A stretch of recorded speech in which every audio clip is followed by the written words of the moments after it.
World-class infrastructure, technical clubs, world-class hostels. KL, deemed to be university.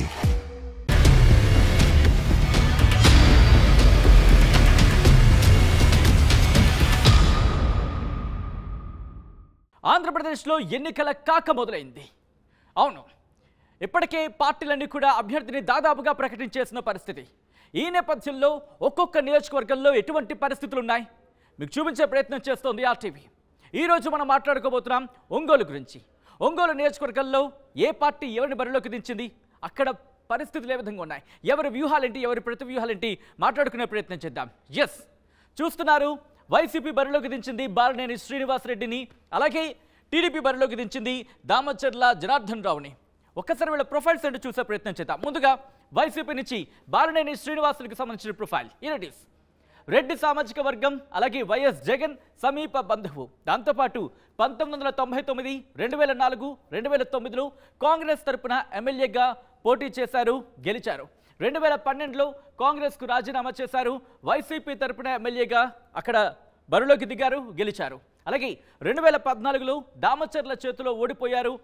2019లో తిరిగి ఎమ్మెల్యేగా ఆయన దామచర్లను ఓడించి ఆయన ఎమ్మెల్యే అయిన పరిస్థితి బాలినేని శ్రీనివాసరెడ్డికి సంబంధించి. Moving on, next profile Telugu Desam పార్టీకి సంబంధించి దామచర్ల జనార్దన్ రావు.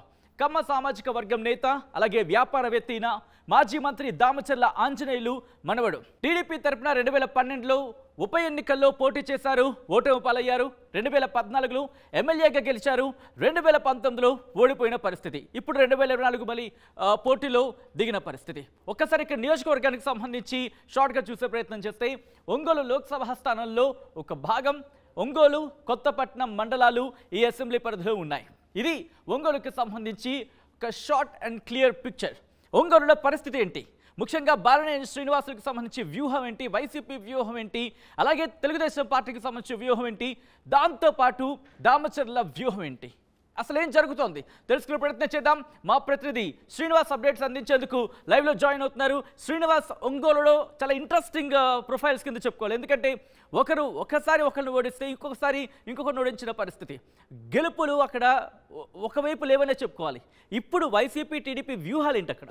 Thank you Sachin. ఇక్కడ ఒంగోలు పరిస్థితికి జిల్లా కేంద్రమైన ఒంగోలు నియోజకవర్గంలో గతంతో పోల్చుకుంటే ఈసారి ఎన్నికలు కొద్దిగా రసవత్తరంగా జరిగే పరిస్థితి నెలకొంది. మొదటిసారి ఒక దామచర్ల ఆంజనేయులు మనవడు అనేటువంటి దామచర్ల జనార్దన్ ఎమ్మెల్యేగా గెలిచిన నేపథ్యంలో మరోసారి 2019లో బాలినేని శ్రీనివాసరెడ్డి గెలిచి మంత్రిగా కూడా చేసిన ఘనత అయితే ఒంగోలు నియోజకవర్గంలో ఉంది. గతంతో పోల్చి చూసుకుంటే 1999 దగ్గర నుంచి కూడా బాలినేని శ్రీనివాసరెడ్డి ఒంగోలు నియోజకవర్గంలో వరుసగా గెలుస్తూ వచ్చాడు. చివరికి వైఎస్ జగన్మోహన్ రెడ్డి వైఎస్ఆర్సీపీ పార్టీ స్థాపించిన సమయంలో కూడా ఉన్న పదవికి రాజీనామా చేసి కాంగ్రెస్ పార్టీకి వైఎస్ఆర్సీపీలో జరిగినటువంటి ఎన్నికల్లో వైఎస్ఆర్సీపీ అభ్యర్థిగా కూడా గెలిచిన ఘనత ఇక్కడ బాలినేని శ్రీనివాసరెడ్డి ఉంది. కాకపోతే గతంతో పోల్చుకుంటే ఈసారి ఒంగోలు శాసనసభ నియోజకవర్గంలో పోటీ అయితే రసవత్తరంగా ఉంది.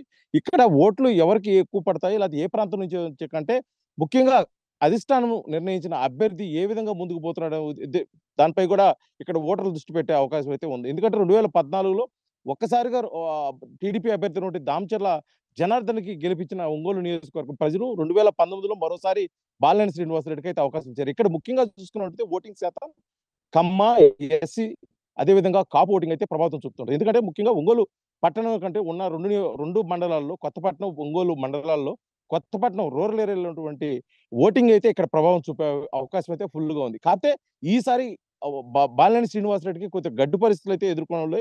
ఎందుకంటే గతంలో ఎన్నడూ లేని విధంగా బాలినేని శ్రీనివాసరెడ్డిపై ఇటీవల కాలంలో అంటే వైఎస్ఆర్సీపీ 2019 ప్రభుత్వం ఏర్పడిన తర్వాత అతని మీద అనేక అవినీతి ఆరోపణలు, అదేవిధంగా అతని కుమారుడు బాలినేని ప్రణీతిపై కూడా కొన్ని ఆరోపణలు రావడం కొంత గందరగోళం వాతావరణం అవుతుంది. ఇప్పటి వరకు కూడా ఎటువంటి మచ్చలేని బాలినేని శ్రీనివాసరెడ్డి ఈ 2019 గెలిచిన తర్వాత కూడా ఇటువంటి ఆరోపణలు రావడం అయితే కొంత పార్టీకి ఇబ్బందికరమైన వాతావరణం. కాకపోతే ఇదే అవకాశాన్ని సద్వినియోగపరచుకునేందుకోసం అటు టీడీపీ నుంచి దామచర్ల జనార్దన్ అయితే గట్టి ప్రయత్నాలు అయితే చేస్తున్నాడు. ఎందుకంటే క్రింది స్థాయిలో ఉన్న అన్ని శ్రేణులు కూడా కలుపుకోపోయి గతంలో జరిగిన పొరపాట్లు మరోసారి పునరావృతంగా కాకుండా చూసుకునే కోసం కూడా జనార్దన్ ఒక ప్రయత్నం చేస్తున్నాడు. ఖచ్చితంగా ఇదే నా చివరి ఎన్నికలు అని చెప్పేసి ఇప్పటికే బాలినేని శ్రీనివాసరెడ్డి ప్రకటించిన నేపథ్యంలో ఖచ్చితంగా ఈసారి 2024 ఎన్నికల్లో గెలిచి నా రిటైర్మెంట్ కూడా గెలుపుతోటే ముగించాలని చెప్పేసి బాలినేని రెడ్డి చూస్తున్నాడు. ఇటువంటి పరిస్థితుల్లో మొత్తం ఉన్న 175 స్థానాలు చూసుకుంటే ఒంగోలు స్థానం కొంత ప్రత్యేకంగా కనిపిస్తుంది. ఎందుకంటే గెలిచి నేను వీడ్కోలు పలకాలని చెప్పేసి బాలినేని శ్రీనివాస్ చూస్తుంటే మరోసారి విజయాన్ని టీడీపీకి రుచి చూపించాలని చెప్పేసి కూడా ఇటు దామచర్ల జనార్దన్ చూస్తున్నారు.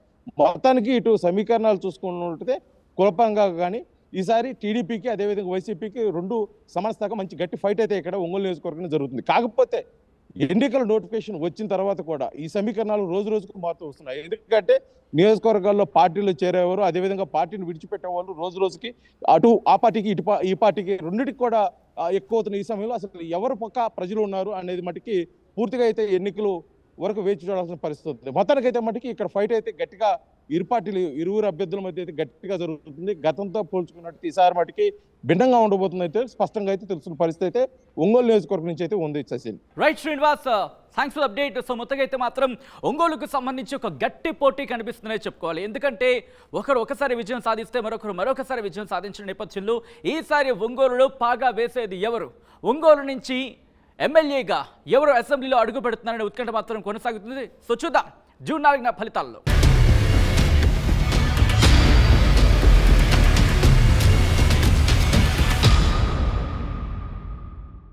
మరిన్ని వీడియోస్ కోసం ఛానల్ ని సబ్స్క్రైబ్ చేయండి. లేటెస్ట్ అప్డేట్స్ కోసం వాట్సాప్ ఛానల్ ని ఫాలో చేయండి. అండ్ లింక్ డిస్క్రిప్షన్ లో ఉంది.